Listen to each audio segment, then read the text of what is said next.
Have you heard of Google's new AI tool that's shaking up search marketing? It's called Search Building Exploration, and it's currently in beta testing.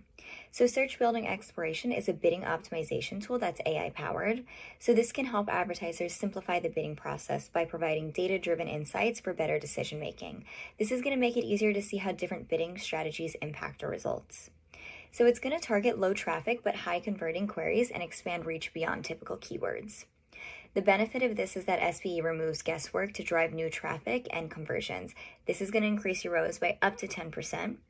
So right now it's best used for larger budget campaigns, but we hope it's going to expand to serve smaller budgets in the future. So there's concerns about visibility and control. It's not yet clear what data Google will share. As more advertisers get access, we're going to gain deeper insight into the impact and potential. So stay tuned for more updates, and for more advertising tips, follow Exverus or visit exverus.com/blog.